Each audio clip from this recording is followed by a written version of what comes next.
Coach DeBoer and staff are cleaning up in Alabama and recruiting, and they've got their sights set on a couple of in-state targets. One guy that got away, maybe they can reel him back in. Jalen Milroe, it is true, shows up 4 a.m., beats everybody to the complex. We're going to talk about that and more. Welcome to the Bama Tailgate YouTube channel. Like and subscribe. Let's get this thing going. And Hardy, roll tide. Good to see everyone.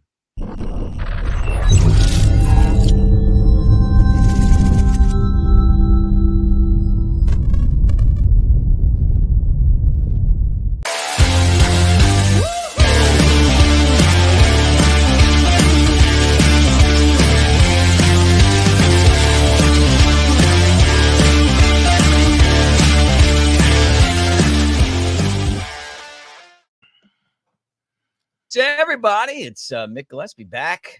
Can't tell you that I'm 100%, but back at Broadcaster Mick, and there he is, big, sexy Elmo at Brett Elmore Show. Thanks for stepping in, brother.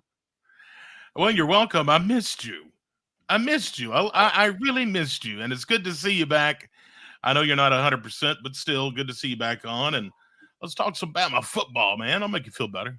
Yeah, man. I still got a fever, but I'm going to work through it today because we've got to tell people about this staff, which is working hard to try to bring some of these guys back to the table. And when Nick Saban left, we didn't really know what Coach DeBoer was going to do or wasn't going to do. People said it's going to be like Brian Harsin. He's not going to connect. Yeah. And then every time you turn around, it's like, hey, got Ryan Williams to come back. And then since then, this coaching staff has done an excellent job. They had 70 guys at practice last Friday, recruit-wise, and they're making some headway with some guys. And they're making headway with the Auburn base because they're starting to get really, really pissed off about this. Yeah. But talking about the recruiting, let's jump in and talk a little bit about this guy, Jakaleb Faulk. He's another edge guy, 6'3", 225 pounds from Highland Home, Alabama. Have you ever been to Highland Home, Alabama, Mick? Where's that at? That's down toward your way. It's in southern Alabama, southern half of Alabama. They have one of the coolest mascots ever in high school football in the state of Alabama. They are the Highland Home Flying Squadron. Really? I thought you were going to say the Highland Home modular units.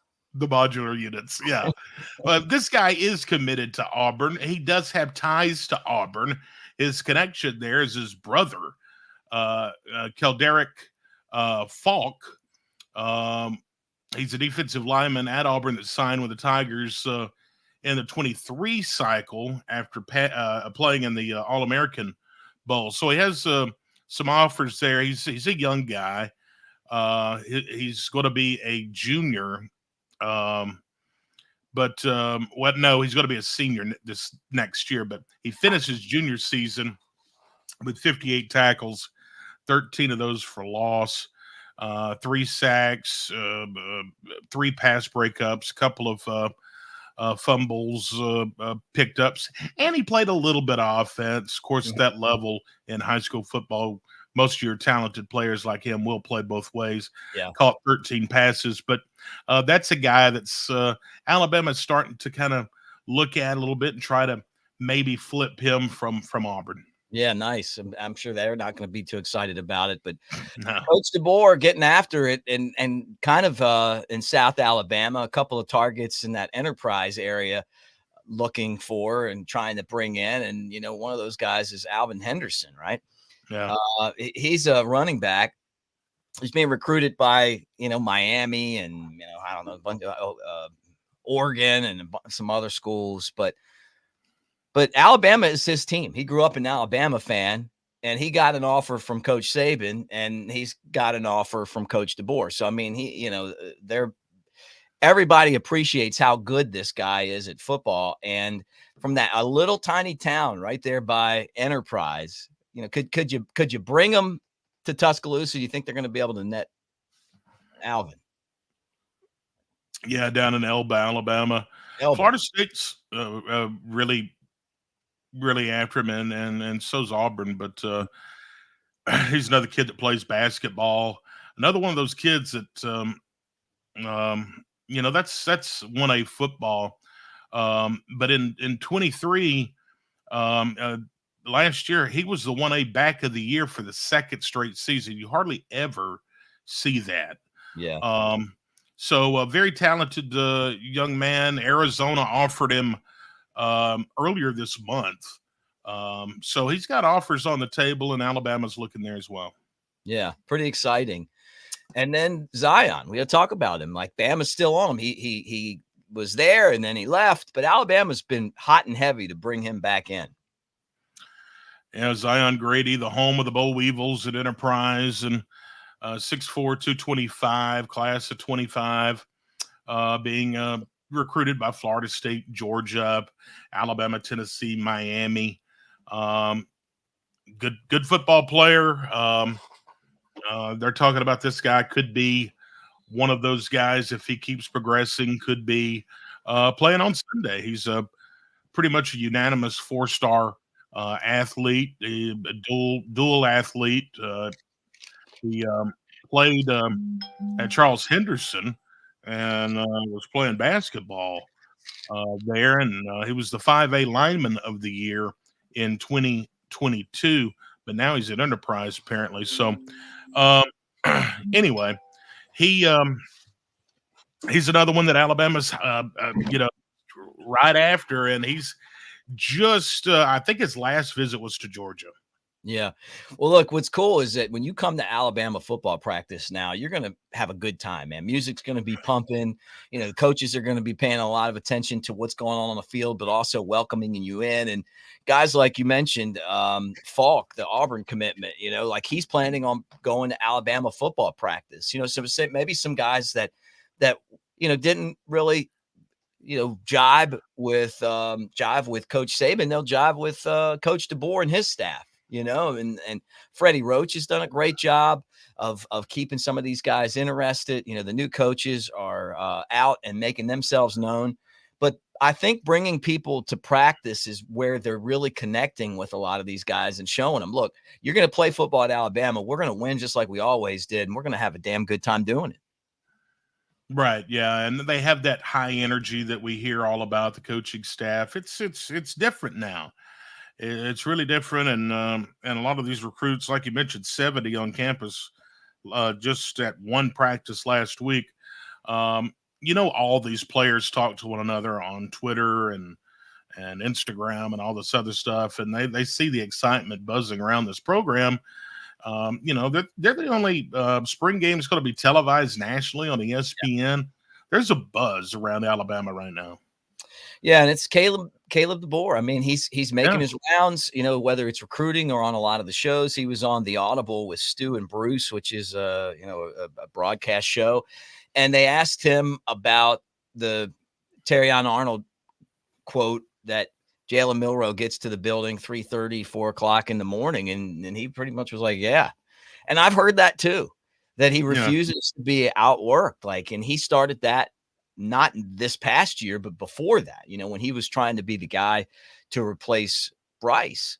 And you look at the failures that Alabama had last year and the things that he didn't do, but you got to look at the things that he did do. You know, the fact that when he was hurt, he was able to throw the football enough to win, got Alabama to the college football playoff. Could he have played a better game against Michigan? Could he have run the ball a little bit more convincingly? Yeah, you know, but he was also a sophomore. You know, the last play of the game, you know how that is. He had to deal with the center situation and all that. But the one thing that you just can't teach, but you love, is a guy that's that dedicated to being the best he can be. And if you show up early and you're working, you're going to keep getting better. You're going to earn the respect of your teammates, but you're also going to learn because you're there where you can learn. Staying out of trouble, you know, staying out of just not even trouble, just where you'd be wasting your time, you know, like he's really dedicated to Alabama football.